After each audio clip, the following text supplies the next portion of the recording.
Olá, famílias nações! Hoje é um dia muito especial, preparado por Deus para que nós, como corpo de Cristo, possamos engrandecer ao seu nome. Então sejam todos bem-vindos ao nosso culto de celebração. Graça e paz, irmãos. Não, desse jeito eu não vou pregar, não. Eu já vim aqui. Mudou o som aqui, hein? Não sei o que foi aqui, mas... Eu já tive Covid, não tem problema. Aí, já melhorou. E não fica não baixa na hora que eu estiver pregando, não, hein? Senão eu fico nervoso. Graça e paz, irmãos. Glória a Deus. Que alegria poder voltar aqui nessa terra, poder rever o Fábio, a sua família, e poder rever alguns de vocês também, alguns eu já conheço. Mas atrás da máscara é complicado, né? Pô, a gente bate o olho assim. Umas irmãs e os irmãos me encontraram durante o dia, não me conheceram de jeito nenhum. No aeroporto você tem que levantar a mão assim e falar o nome, né? Mas glória a Deus, que bom nós estarmos aqui. Muitas agendas e muitos compromissos nossos nesses últimos meses. Deus mexeu e muitas coisas mudaram. No estado de São Paulo, de onde eu venho, nós vivemos um drama bem maior que o de vocês aqui. Nós temos um governo que está num atrito muito grande com o presidente. Então é uma guerra política do estado de São Paulo, do governo do estado de São Paulo, com a presidência da República, e isso traz um choque muito grande, uma medição de força, e o diabo tem se aproveitado muito disso, e isso respinga muito na igreja. Só para você ter noção, a minha região, chamada Alta Paulista, nós estamos com toque de recolher às 8 da noite, e no fim de semana, sábado e domingo, nem posto de gasolina abre. Fim de semana, se você sair na rua, a polícia te para e pergunta o que você está fazendo. Nem no portão da casa você pode ficar. Então, assim, o que vocês estão vendo é verdade. Assim, o estado de São Paulo é muito difícil, mas muito difícil. As igrejas têm sofrido demais. Nós estamos há muitos meses parados, fechados. Hoje nós retornamos por causa da liminar do ministro do Supremo Tribunal Federal, do Cássio Nunes Marques. Mas o povo ainda está muito amedrontado, toda a mídia. Então eu estou falando isso para vocês orarem por nós, para que o estado de São Paulo, que é um coração do Brasil, o estado de São Paulo, ele tem muito a ver com o que acontece na nação brasileira, e para que Deus possa arrancar essa nuvem de sobre o nosso estado, tirar esse governo tirano e estabelecer o governo dele, o reino dele. Nós temos orado: venha sobre nós o seu reino, Senhor, e nós cremos que Deus está fazendo isso. No final do ano passado, nós sempre fazemos, no final do ano, os últimos 12 dias na igreja, fazemos de jejum, de oração, os 12 dias profetizando 12 meses. E a gente sempre convoca a igreja nos últimos dias para termos 40 dias de oração, de jejum, e fazer algum tipo assim de jejum, algum tipo de oferecer para Deus um sacrifício, de tirar um tempo, de separar, porque o jejum, nós temos às vezes um entendimento errado. O que é realmente o jejum? É você parar de se alimentar da terra e você se alimentar do céu. O jejum, você diz: eu vou abrir mão do alimento da terra e eu vou me alimentar do que sai de Deus. Esse é o fundamento do jejum. O jejum é você dizer: eu vou depender completamente daquilo que vem do céu. E nós temos tido esse entendimento. E a gente propôs um jejum parcial. Você se abster de alguma coisa. E tem gente que se abstém assim, o cara se abstém de arroz e feijão, come só picanha. Tem muito isso, né? Só picanha e mandioca, é uma maravilha, né? Cara, vou fazendo um jejum. Eu só estou comendo carne agora. Então, assim, tem muitos tipos de jejum. Não bebo Coca-Cola, só bebo Fanta. Então, tem muito jejum assim, né? Não assisto Netflix, só assisto alguma coisa. Mas cada um faz o seu jejum. O gospel, o evangelho que inventa muita coisa, né? Mas eu estava nessa onda também, porque a minha esposa disse para mim: olha, não faz aquele jejum que você faz, não, porque vai vir Natal, vai vir família, e você vai viajar muito esse final de ano. Eu estava bem light mesmo assim. Mas eu fui tomar um café da manhã. Eu estou morando no sítio agora. Eu saí da cidade desde março de 2020 e nós fomos para o sítio porque a minha filha começou a fazer aula online e a gente se escondeu no sítio e está escondido até agora. Aí eu vendi minha casa da cidade, meti fogo no navio para minha esposa não querer voltar. Né? Um jeito é você vender a casa, que não tem mais jeito, não dá para arrepender mais. Né? Porque não é todo mundo que acostuma com o sítio. E eu fui tomar um café com a minha esposa no sítio. A gente mora num lugar assim paradisíaco. O nosso sítio é maravilhoso. E quando eu fui tomar café com ela, o Espírito Santo não me deixou comer. Eu fui comer, não consegui comer. E olha que eu como, porque crente não bebe, mas come com força. Hoje de manhã eu fui lá comer tapioca, com mingau da banana da terra, né? Aqui isso é uma covardia. E já comi um x-caboclinho. E tudo que vem a mim de maneira nenhuma lançarei fora. É assim. E eu sempre fui de comer muito. E eu fui tomar café da manhã e não consegui tomar. Nunca tinha acontecido isso comigo. E eu saí para orar e Deus me disse: eu estou levando você para o deserto. E eu preciso falar algumas coisas com você. Então eu quero que você entre no jejum. E eu literalmente eu não conseguia comer. E durante 40 dias eu fiquei só na água. E eu nunca tive tanta força, tanta energia. Eu nunca corri tanto na minha vida. A minha esposa falava: parece que você está ligado numa energia assim. E o meu corpo definhou. Mas eu pregava, eu viajava. Eu senti uma força assim. Foi muito legal. E nesses dias de jejum foi que Deus trouxe essa palavra que eu vou ministrar para vocês. E algumas outras que eu quero trabalhar. Eu estou falando isso para você porque eu queria despertar teu espírito. Eu estava nesse tempo de jejum e Deus me disse assim: Jetro, eu não queria curar Lázaro, eu queria matar Lázaro. Eu não queria manifestar em Lázaro o poder da cura, eu queria manifestar em Lázaro o poder da ressurreição. Deus me disse: nesse jejum, Jetro, eu quero matar você. Porque tem coisas na tua vida que só o poder da ressurreição resolve. Eu estava pedindo para Deus curar muita coisa em mim. Sabe quando você ora para Deus e fala assim: Deus, o Senhor precisa curar isso em mim. Deus disse: Jetro, eu não posso curar você, eu preciso manifestar em você o poder da ressurreição. Se isso não morrer em você, não tem como a ressurreição operar. E Deus me disse algo tão tremendo. Eu quero pregar aqui nesses 3 dias. Deus me disse: o processo de morte são 3 dias. É muito legal porque nós vamos ter segunda, terça e quarta. São 3 dias. Deus disse: eu precisei de 3 dias de Jonas no ventre do peixe. Eu precisei de 3 dias para ressuscitar o ministério de Esther. Eu não sei se você sente o poder da palavra tocando você, mas é o Espírito da palavra que tem poder de gerar isso em nós. 3 dias Jesus ficou no ventre da terra. Deus me disse: nesses 40 dias de jejum, Jetro, eu vou separar 3 dias e eu vou matar você, para que você possa ressurgir, para cumprir o propósito.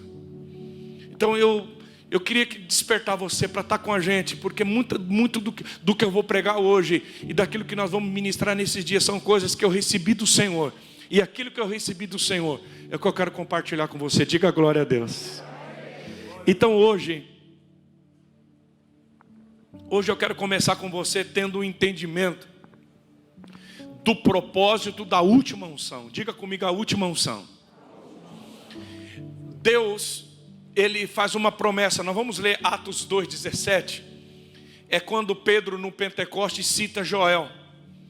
Quando o Senhor me levou nesse tempo de jejum, Ele disse: o tempo que você está vivendo é o tempo da profecia de Joel. É o cumprimento da profecia. E eu li mais de 100 vezes o livro do profeta Joel. Eu quase decorei Joel.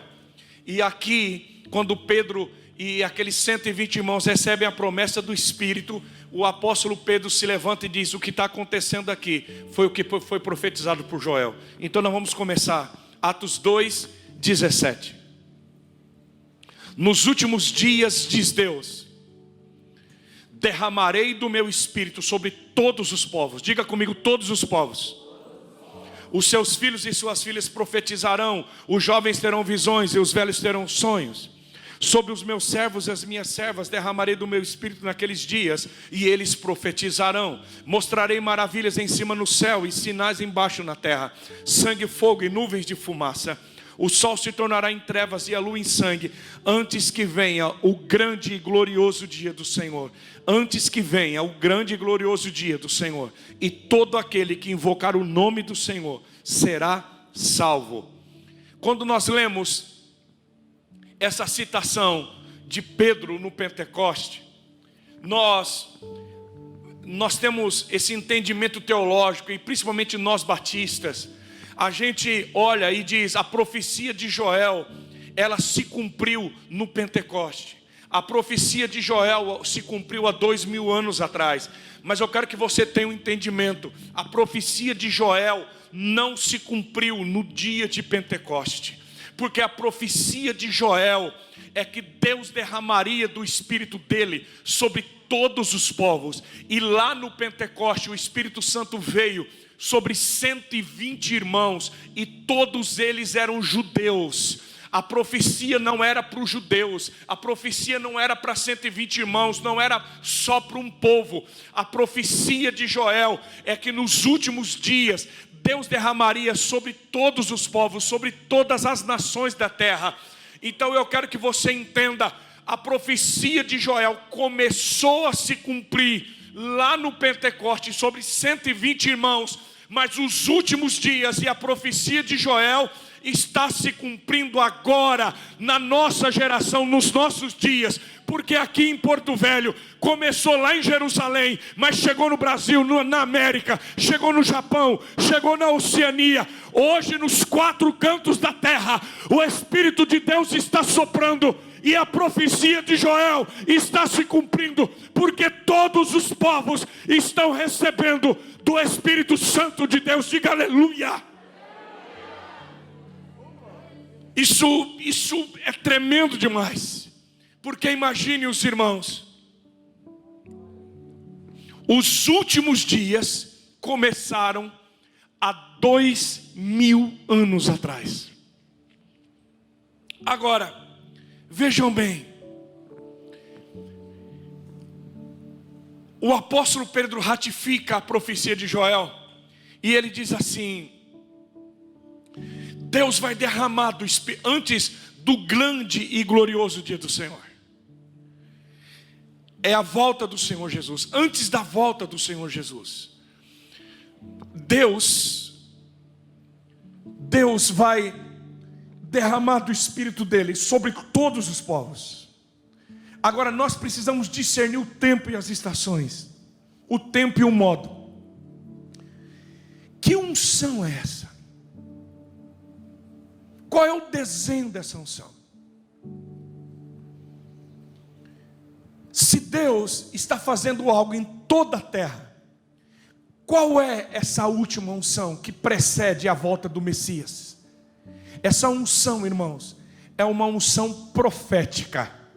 Diga comigo: profecia. Não, fala que nem crente, diga profecia. Por quê, pastor? Porque é muito claro no texto. Eu vou derramar do meu Espírito sobre toda a terra, vossos filhos e vossas filhas profetizarão. Os jovens terão visões, os velhos terão sonhos. É profecia. Até sobre os meus servos e as minhas servas naquele dia derramarei do meu Espírito, e eles profetizarão. Que unção é essa? Qual é a última unção que vai vir sobre a terra?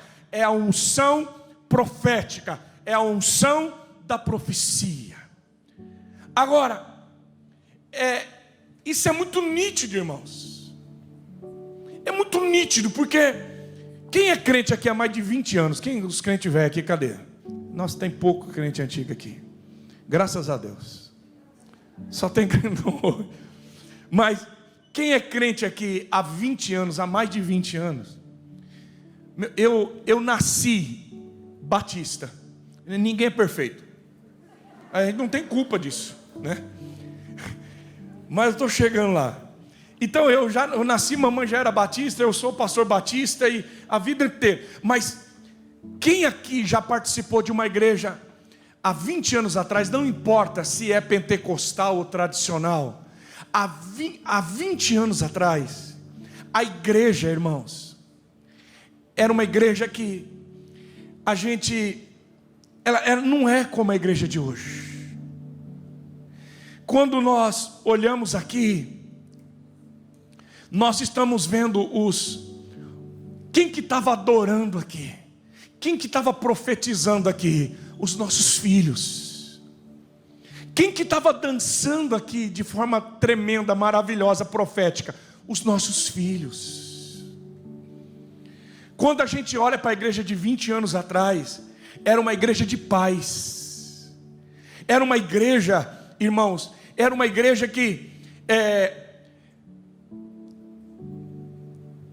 quando a gente ouve os vossos filhos e as vossas filhas profetizarão, a gente olhava e quem comandava a igreja, quem profetizava, quem fazia as coisas na igreja, eram os antigos, eram os pais. Eu não estou criticando isso, o que eu estou dizendo é que jovem era uma coisa assim, não tinha notoriedade na igreja, jovem não tinha atitude. Eu comecei a pastorear a igreja que eu pastorei até hoje. Eu vim para Junquerópolis, eu tinha 26 anos. Eu era solteiro. Irmãos, quem que fazia as coisas na igreja? Quem que comandava os hinos? Na igreja batista, cantor cristão, já ouviu falar disso? E se você falar um número, eu canto para você, porque eu sei decor. Tinha um velho ou uma velha no órgão. Tem até hoje, não pode nem falar de velha, ela pode assistir esse trem, mas é velha. E ela tocava um órgão, gambite. Bateria era coisa do Satanás. Na nossa igreja estava escrito assim na parede: silêncio, você está na casa de Deus. Era quase um velório. Ficava 2 anciãos na porta da igreja, eram os porteiros, parecia delegado da federal. A gente passava com medo dos caras assim. Quem que servia a Santa Ceia? Os diáconos. Quem que eram os diáconos? Os velhos da igreja. O jovem. Quando essa igreja me contratou para ser pastor, já tinha tido 2 divisões. Eu pastoreei a PIB, a primeira igreja batista de Junquerópolis. Ela tinha tido 2 divisões, tinha saído a segunda igreja batista, e depois saiu uma comunidade. Os jovens, o que tinha de louvor, o que tinha de jovem, foi tudo embora. Quem que fica? Os velhos, porque velho não sai. Os velhos falam: nasci aqui. A gente critica, mas deixa eu te dizer, quem que é o alicerce, quem são as raízes da igreja? São os anciãos. Eles são as raízes, eles são as estacas, eles são os alicerces. Esse povo aqui, ele sustenta. São as bases. E eles me contrataram porque eles queriam algo novo na igreja. Então só tinha um jeito de ter coisa nova, tinha que contratar, e contrataram eu. E eu fui. E aí a igreja começou a crescer, e nós começamos a ampliar, e eu tocava, e começou a atrair a moçada. E aí, sabe quando é que vô perde a paz? Quando nascem os netos. Porque os netos vêm e bagunçam tudo a casa dos vô. Porque onde tem criança tem bagunça. Onde tem criança só sabe quebrar as coisas.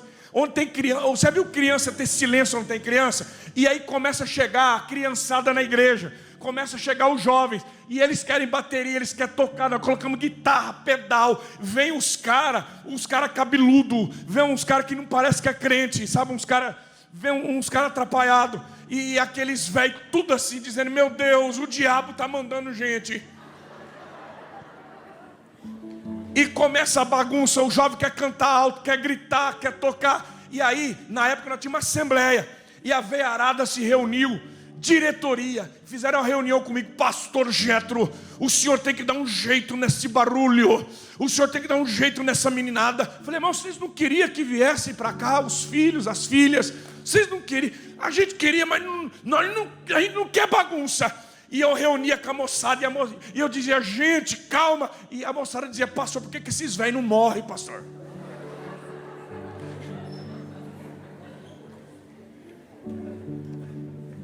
Olha, e eu no meio dessa briga, e eu no meio dessa luta.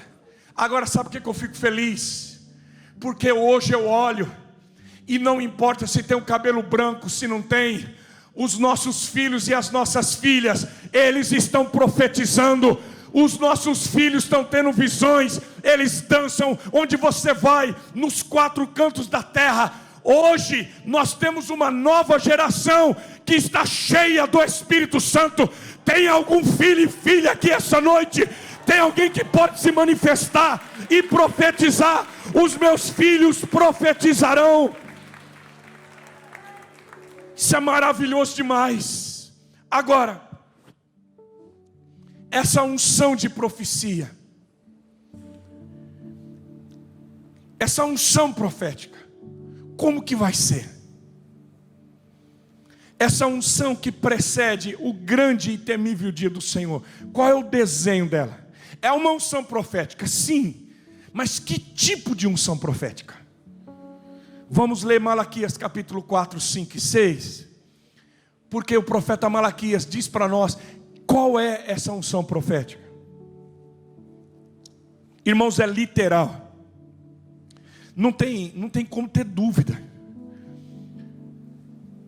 Deus está dizendo assim, olha, vejam, Deus está dizendo, abra os olhos, vejam, eu enviarei a vocês o profeta Elias, antes do grande e temível dia do Senhor. Diga Elias. O que Deus está dizendo? Preste atenção na clareza da palavra. Deus está dizendo, antes do grande e temível dia. O que é isso? É a volta de Cristo Jesus. Antes do dia do Senhor, antes da volta de Jesus, eu vou enviar novamente o profeta Elias. Deus vai ressuscitar Elias? Vai reencarnar Elias? Claro que não. Deus está dando para nós o desenho. Que tipo de unção vai ser essa última unção? É a mesma unção que estava sobre a vida do profeta Elias. Assim como João Batista vem na unção de Elias e prepara o caminho para o Senhor Jesus, a igreja que vai preparar o caminho para a volta de Jesus, ela vai estar debaixo da unção profética que estava sobre a vida de Elias. Diga, eu recebo. Irmãos, isso é tão maravilhoso. Às vezes, eu disse aqui no primeiro culto, nós criticamos o profeta Eliseu. Nós temos uma visão errada da liderança de Eliseu, principalmente nós que trabalhamos com células. Você já leu livros, você já ouviu mensagens em que a gente enaltece a liderança de Elias, mas a gente critica a liderança do profeta Eliseu. A gente diz assim, Elias foi um líder bem-sucedido porque fez uma sucessão, fez um sucessor. Elias é uma referência, porque Elias profetizou a unção dele sobre a vida de Eliseu. Mas a gente olha para o Eliseu e a gente acaba com o Eliseu. A gente diz assim, o Eliseu, ele fracassou na liderança dele, porque ele levou a unção dele para a sepultura. Tanto que o cara toca nos ossos dele e o cara ressuscita, porque até osso de profeta tem unção. É tremendo isso aqui. Mas a gente olha para Eliseu e diz, olha, o Eliseu, ele não foi um líder bem sucedido, porque ele não deixou sucessor. Ele não liberou a unção de Elias sobre a vida de ninguém. Agora, eu fiz a minha lição de casa, irmãos. Eu estudei isso. Porque quando o Espírito Santo veio sobre mim, ele me trouxe algo tão diferente e eu precisava olhar. E quando você estuda minuciosamente, versículo por versículo, história por história, você não vai ver nenhum erro na liderança de Eliseu. Pelo contrário, Eliseu nunca teve problema com discipulado. Quando Geazi é acometido da lepra de Naamã, Eliseu não fica sem discípulo. Eliseu tem sempre um discípulo. Ele continua e termina o ministério dele cuidando dos seminários das casas dos profetas. Quando os arameus, os sírios cercam a cidade, ele não está sem discípulo, ele não está sem servo. Ele diz, Deus, abre os olhos desse servo para que ele veja que mais são aqueles que estão conosco do que aqueles que estão nos cercando. Quando os discípulos do Jordão diz, Senhor, meu pai, vamos com a gente que nós queremos construir uma casa nova aqui os discípulos dos profetas do Jordão. Eliseu vai. Quando o discípulo, o machado, cai dentro das águas do Jordão, Eliseu não fica estressado, dizendo: discípulo dá problema, quebrou o machado. Não, ele diz: onde caiu? E ele faz o machado flutuar, devolve para o discípulo. Eliseu não tem problema com o discipulado. Então a pergunta é: por que que Eliseu não transmitiu a unção de Elias para nenhum discípulo? Por que que Eliseu não passou e não profetizou a unção de Elias sobre nenhuma pessoa? É simples, porque a unção de Elias está reservada para a igreja da última hora. A unção de Elias está reservada para a igreja que precede a volta do Senhor Jesus. Diga: a unção de Elias. Você tem noção? Eu não sei se isso, eu não sei como é que você recebe isso no teu espírito, mas Deus reservou a unção que estava sobre a vida do profeta Elias. Deus disse: eu não vou derramar sobre mais ninguém, mas eu vou derramar para a última geração que vai viver sobre a terra. Nós estamos tendo o privilégio de desfrutarmos dessa unção hoje, aqui e agora. Diga graças a Deus. Agora, o versículo 6, que é o último versículo do Antigo Testamento. Malaquias, Deus diz através de Malaquias: eu vou enviar o profeta Elias. E a unção profética, a unção de Elias, ela tem uma finalidade só. Não são duas, é uma só. Eu vou mandar a unção de Elias novamente. E a finalidade do profético é uma só. Nós vamos ler. Vejam, eu enviarei a vocês o profeta Elias antes do grande e temível dia do Senhor. Versículo 6. Malaquias 4:6. E essa unção, e ele fará com que os corações dos pais se voltem para os seus filhos, e os corações dos filhos para os seus pais. Do contrário, eu virei e castigarei a terra com maldição. Isso aqui é muito sério, mas é muito sério, porque o profético, a finalidade do profético é gerar uma paternidade. Por favor, quando eu digo paternidade, não pensa só em pai, porque paternidade não tem a ver só com uma pessoa. Paternidade tem a ver com uma família. Paternidade tem a ver com um pai, com uma mãe e com filhos. Uma paternidade fala de uma casa, fala de uma família, fala de um ajuntamento. E o propósito de Deus na terra, tudo que Deus fez na terra, Ele criou em família. A família das árvores, a família das flores, a família dos mamíferos, a família dos crustáceos. Tudo, quando você olha a criação de Deus, tem a família das orquídeas, tem a família dos roedores, tudo tem família. E quando Deus quis multiplicar a imagem e a semelhança dele, Ele colocou na terra um homem e uma mulher. Quando Deus quis gerar Israel, uma nação, Ele chamou Abraão e chamou Sara.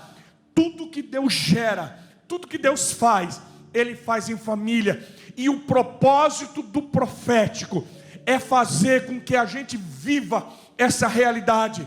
Agora, se o profético não gera paternidade, o que vai acontecer? Maldição. Se a unção profética não converter o coração da geração dos filhos para a geração dos pais, ela não vai cumprir o propósito dela. O propósito do profético, o propósito da unção de Elias, não é simplesmente barulho, não é simplesmente um movimento, mas é a conversão. E isso, irmãos, eu preciso gastar um tempo aqui, porque é muito difícil falar para crente se converter. É muito difícil, e mais difícil ainda, falar para um pastor se converter. Porque se tem um povo ruim de coração, é o tal do pastor. Porque a gente acha que a gente já tem muito e não tem. Por favor, irmãos, faça uma leitura comigo. Só de janeiro para cá, eu já preguei em 5 capitais no Brasil. Então eu posso falar para você com muita propriedade, porque eu transito o meio das comunidades, o meio pentecostal das assembleias, os neopentecostais, quadrangular, Brasil para... Eu tenho pregado em convenções de pastores, eu tenho rodado. E onde eu tenho ido, eu tenho visto o que eu vi aqui. Eu vejo filhos e filhas profetizando, eu vejo uma adoração. Você viu esses meninos dançando aqui? Eles não estavam dançando, eles estavam profetizando. Nós tivemos agora no ano passado um evento no Brasil chamado Descende. A moçada sabe do que eu estou dizendo. Irmãos, o Descende conseguiu lotar 3 estádios do Brasil. Você sabe o que é o Morumbi? Com mais de 100 mil pessoas. Então, quando a gente diz da unção profética, os filhos e as filhas profetizando, onde a gente vai, onde você vai, tem jovens cheios do Espírito Santo, tem uma adoração que toca o céu, pessoas falando em outras línguas, não só aqui. Eu já tive 2 vezes no Japão, 2 vezes na Coreia do Sul, eu viajei à Europa, na Índia, na África. Onde você vai, existe um derramado do Espírito Santo. Diga aleluia. Agora a minha pergunta é muito simples. Se você concorda comigo que Deus está derramando do Espírito dele nos 4 cantos da terra, nossos filhos e nossas filhas estão profetizando, a pergunta é: está acontecendo conversão? Os filhos estão se convertendo aos pais, e os pais estão se convertendo aos filhos. O divórcio diminuiu, o aborto diminuiu, a rebeldia dos filhos diminuiu. Fala para mim, os pastores se converteram. Quando que você ouviu um pastor assembleiano chamando outro pastor de pai? Quando que você ouviu um pastor batista chamando outro pastor de pai?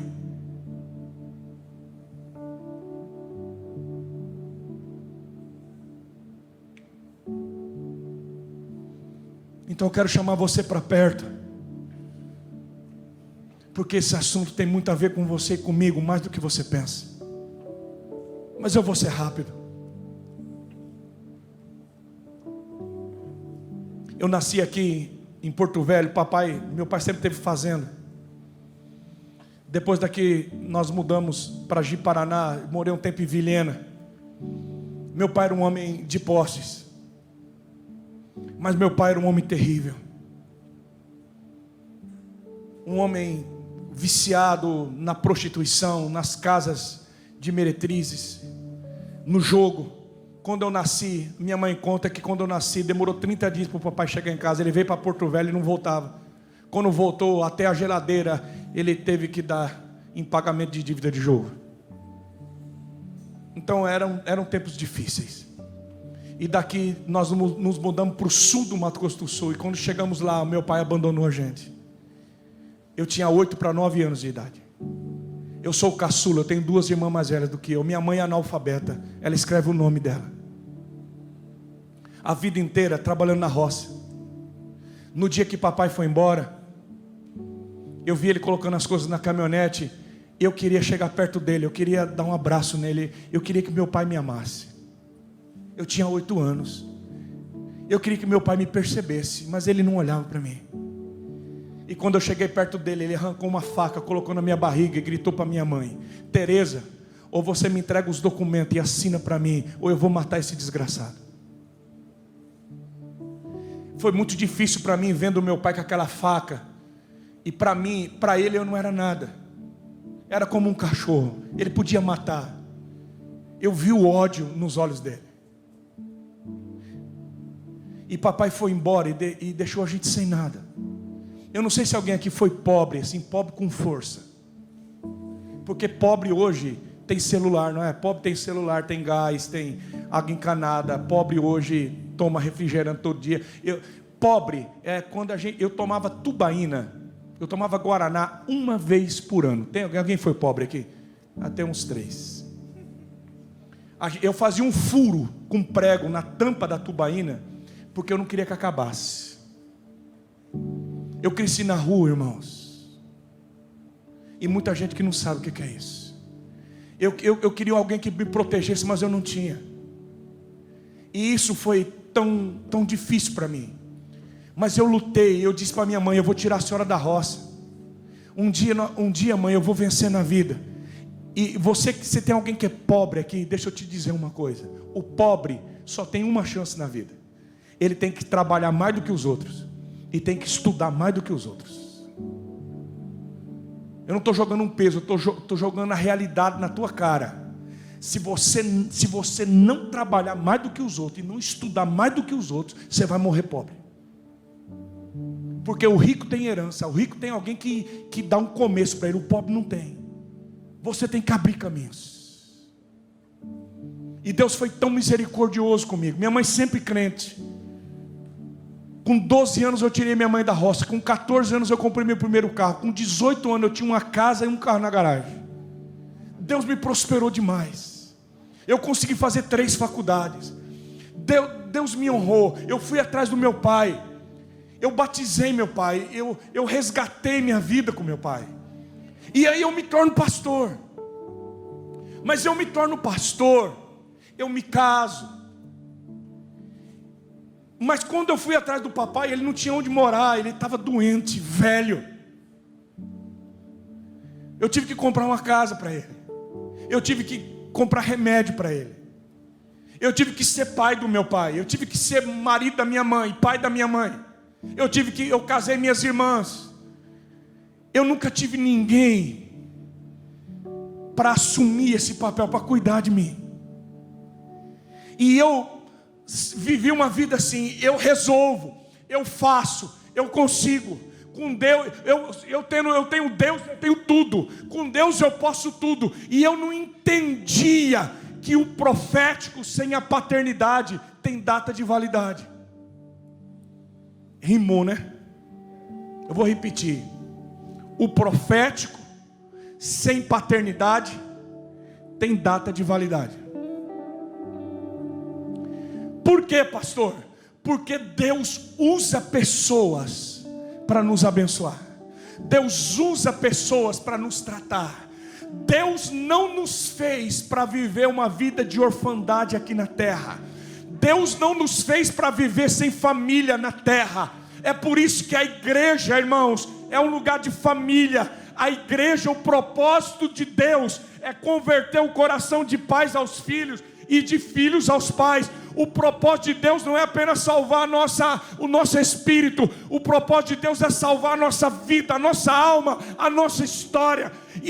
Mas eu era muito crente, eu era um profeta, eu tinha dons, eu sou um pastor, a igreja cresce, eu prego. Agora pensa comigo, por favor, olha bem para mim. Vocês estão na galeria, olha bem para mim. Quando Deus, Pai, trouxe o Filho dele para a terra, quando Deus se tornou carne e habitou entre nós, quando o eterno entrou no temporário, Deus, quando Ele traz Jesus, para quem que Deus entrega Jesus? Para um pai e para uma mãe. Se o Filho de Deus, olha para mim, se Jesus precisou de um pai e de uma mãe nessa terra para cumprir o destino profético dele, como é que eu e você vamos viver se não tivermos uma família, uma paternidade? Se Jesus precisou, será que você é melhor do que Jesus? E aí, meus filhos, A gente é crente, nós somos pastores, nós temos dons, nós recebemos a unção profética e nós estamos dentro da igreja. Mas quantos estão aqui essa noite e o coração ainda não se converteu a ninguém? E eu vivi assim. Mas em 2012, o elástico esticou. Nós tínhamos uma grande igreja. Eu já tinha montado igreja para tudo quanto é canto, viajado tantos países. A nossa igreja crescendo, mas dentro de mim eu estava destruído. E a minha esposa, no final de 2012, a minha esposa dizia assim para mim: meu bem, você precisa de um pai. Quando a minha esposa dizia, você precisa de um pai, era como se ela desse um tapa na minha cara, porque a última coisa que eu queria era ter um pai. Porque pai para mim era alguém muito difícil. Por mais que eu tivesse perdoado meu pai, eu achava que eu não precisava disso. Não, eu vou conseguir sozinho. Mas acabava o culto no domingo à noite, eu entrava debaixo do chuveiro e eu chorava debaixo do chuveiro para ninguém ver.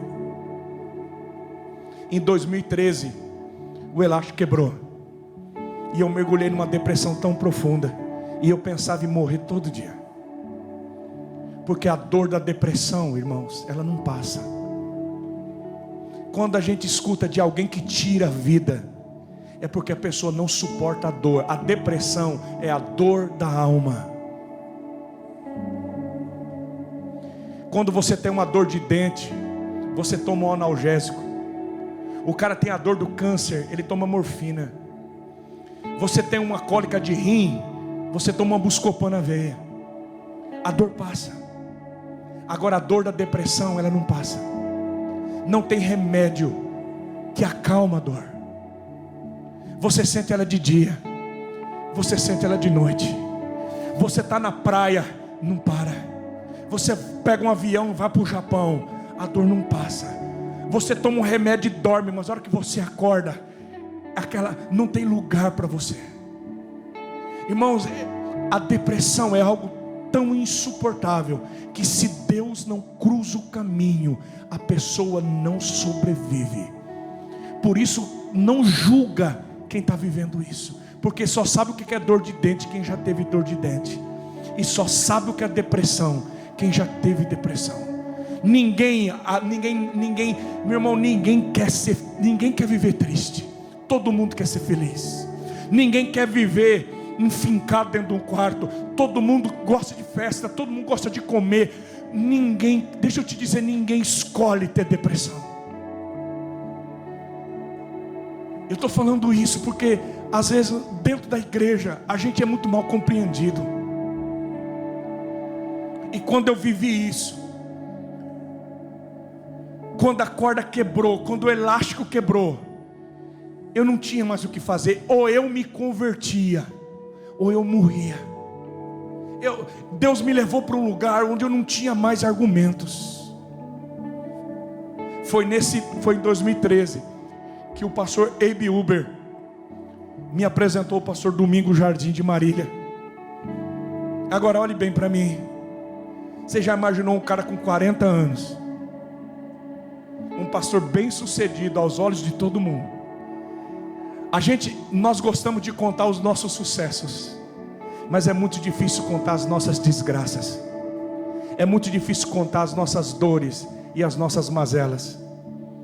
E eu cheguei para o pastor Domingos e disse: cara, eu não sei nem como é que eu falo, porque eu tenho 40 anos. Como é que um cara de 40 anos aprende a ser filho? Como é que um pastor se converte? Porque as pessoas me chamavam de pai. Ô pastor Jeto, o senhor é nosso paizão. Agora como é que eu podia ser pai de alguém que o senhor nunca tinha sido filho de ninguém?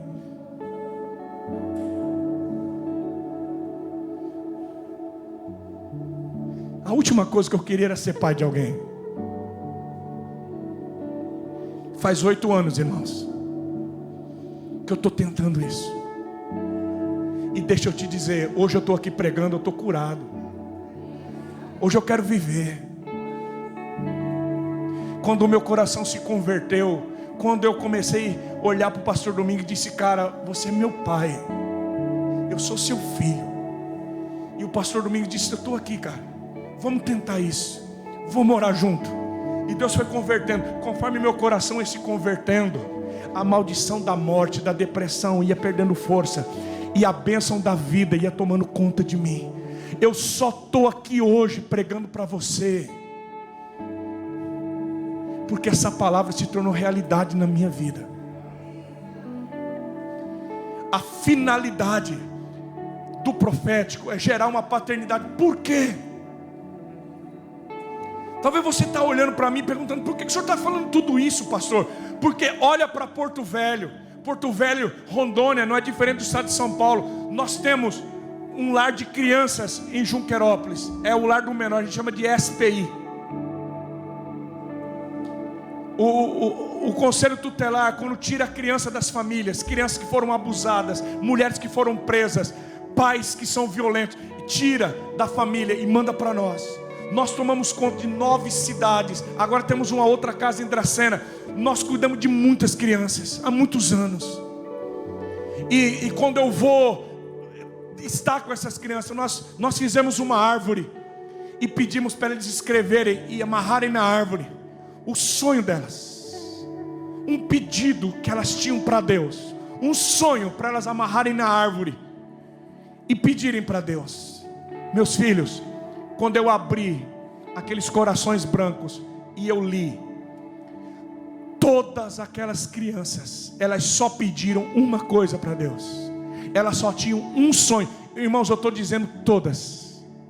Elas não pediram carrinho, não pediram televisão, não pediram celular. O sonho delas era ter uma família. Era só ter uma família. Eu quero uma família.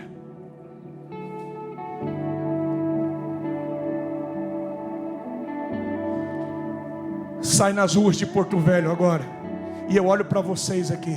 Muitos aqui tiveram a sorte de ter um pai, de ter uma mãe, de ter uma família nuclear estável. Mas muitos aqui, assim como eu, às vezes foram órfãos de pai presente, de pai vivo. Pais que não prestaram atenção, pais que foram embora, mães que abandonaram. A maioria que foram machucados, feridos, traídos pela própria família. E aí a gente sai lá fora, muitos drogados, bêbados, prostitutas. Elas não têm um lar, elas não têm uma casa.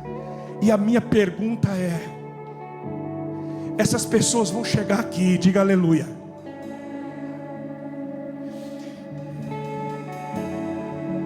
E essa unção que está aqui, ela tem que trazer conversão na gente.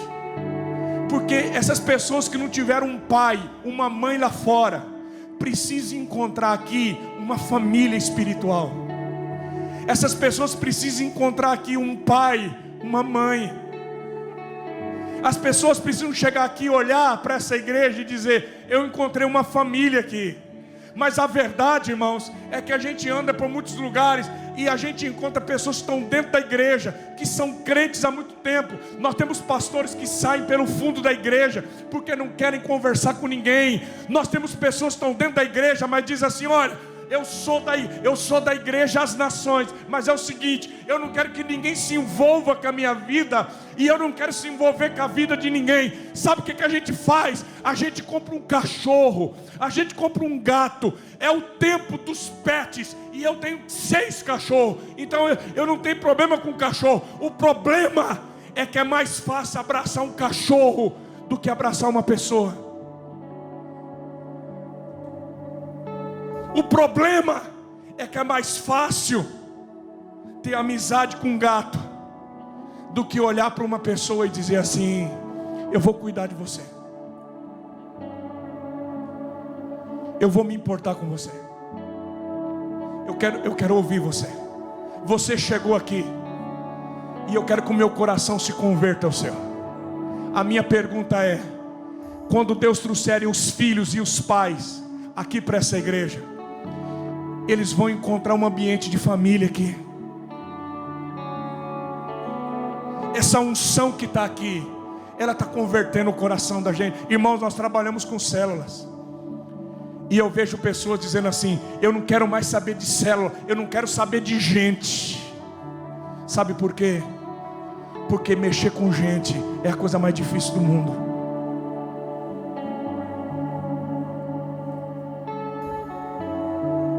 Só tem um jeito de alguém cuidar da gente e da gente cuidar de alguém, é através da unção profética agindo na nossa vida. Eu estava dizendo para o pastor Fábio, há 2 semanas atrás nós tivemos uma experiência muito forte, eu e a minha esposa. Nós temos uma menina do lar, são 3 irmãs. Uma agora já está completando 18 anos, já está fazendo faculdade, ela está se preparando para deixar o lar. A outra tem 14 e a menorzinha, ela agora deve ter uns 5 anos, mas ela chegou bebezinha no lar. Você não tem noção o que é chegar uma bebezinha de... não tinha 1 ano de idade, já tinha doença venérea, porque a mãe vendia ela para comprar crack. Você sabe o que é uma menina que, com menos de 1 ano de idade, com uma doença venérea?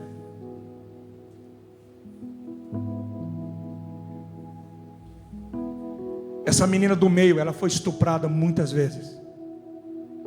Com 12 anos, ela decidiu: eu vou ser homossexual. Eles vão na igreja. Ela se tornou muito rebelde.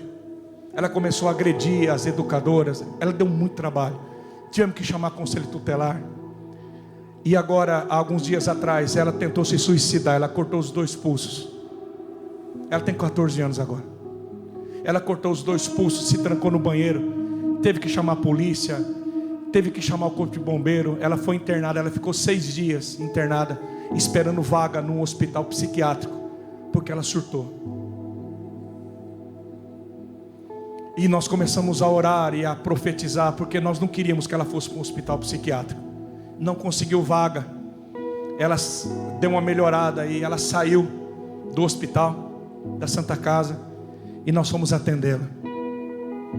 E ela muito resistente, muito rebelde. Quando ela entrou no gabinete da minha esposa, ela sentou e disse assim: ó, eu quero que você saiba de uma coisa. Eu não acredito em Deus e eu não acredito em milagre. Como que você fala para uma pessoa que diz: eu não acredito em Deus e não acredito em milagre? Naquela hora, irmãos, o Espírito Santo de Deus veio. Eu estou falando de uma unção de profecia. A Leia, a minha esposa, olhou para ela e disse assim: não tem problema.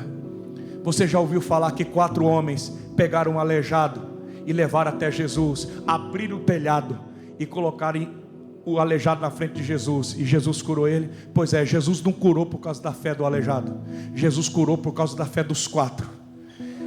A minha esposa olhou para ela e disse: você não crê e você não acredita, mas não tem problema. Você chegou aqui e nós somos os 4 homens. Nós vamos crer e Deus vai fazer um milagre na sua vida. Agora, essa semana passada, foi a 2ª vez que nós atendemos ela. Ela já mudou. Ela chegou no gabinete e disse assim: eu não quero mais morrer, eu quero viver. E a Leia perguntou para ela: por que você quer viver? Ela disse: porque agora eu entendi que existem pessoas que se importam comigo. Agora existem pessoas que se preocupam comigo. Então eu não quero mais morrer, eu quero viver. Eu vou terminar.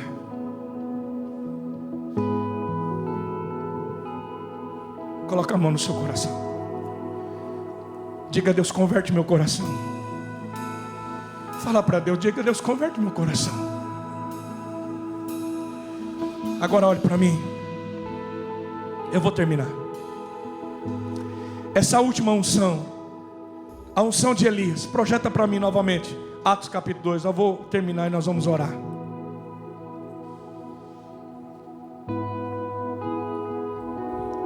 Quando nós lemos Atos 2:17 até o 21, a gente para no: derramarei do meu espírito sobre toda a carne, vossos filhos e vossas filhas profetizarão. Mas a profecia continua, e eu quero terminar com isso. Atos 2:17: Olha a sequência do texto. Nos últimos dias, diz Deus, derramarei do meu espírito sobre todos os povos. Seus filhos e suas filhas profetizarão. Os jovens terão visões e os velhos terão sonhos. Sobre os meus servos e as minhas servas derramarei do meu espírito naqueles dias, e eles profetizarão. Agora olha só. Mostrarei maravilhas em cima no céu e sinais embaixo na terra. Diga comigo, maravilhas no céu e sinais na terra. Diga de novo, maravilhas no céu e sinais na terra.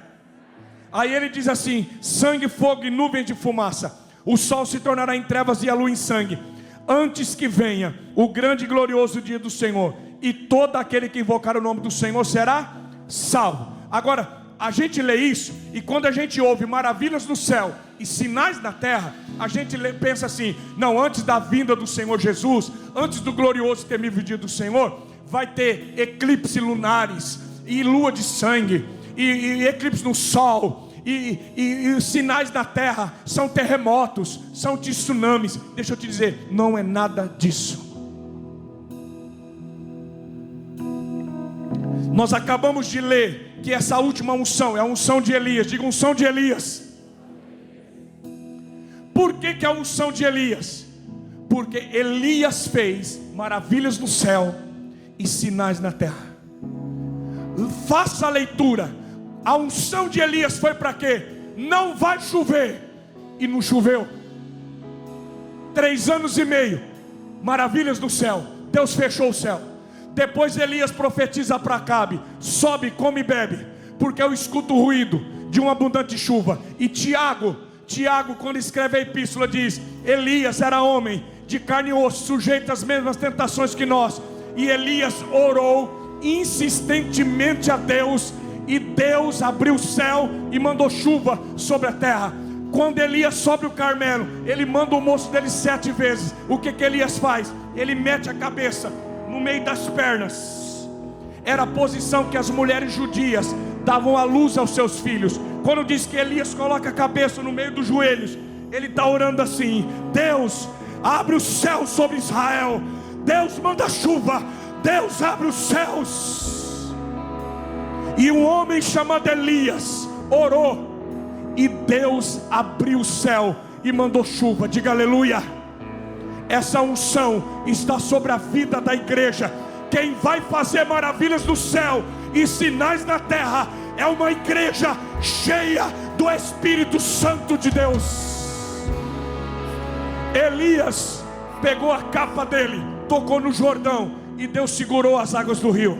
Elias ressuscitou o filho da viúva. Elias, ele orou e Deus mandou fogo do céu e consumiu o holocausto. Elias orou e Deus mandou fogo e consumiu os soldados do rei que tinha mandado prendê-lo. Elias hoje chegou em Serepta e disse para a viúva: assim diz o Senhor, enquanto não vier chuva sobre a terra, não vai faltar farinha e nem o azeite. Foi sinais na terra.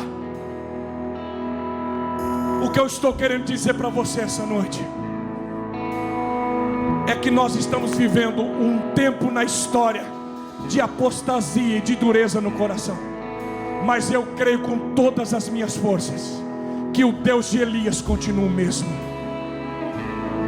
Eu estou fazendo uma pós-graduação pela PUC, e Universidade Federal é de lascar. Minha área é filosofia e sociologia. Então eu nunca vi tanto ateu na minha vida, eu nunca vi tanta besteira. Eles zombam de Deus, zombam da Bíblia. Irmãos, eu estou crendo com toda a minha força que os nossos filhos e as nossas filhas vão profetizar. Levanta a sua mão direita para o céu. Eu quero declarar os jovens que estão aqui, os que estão me assistindo agora.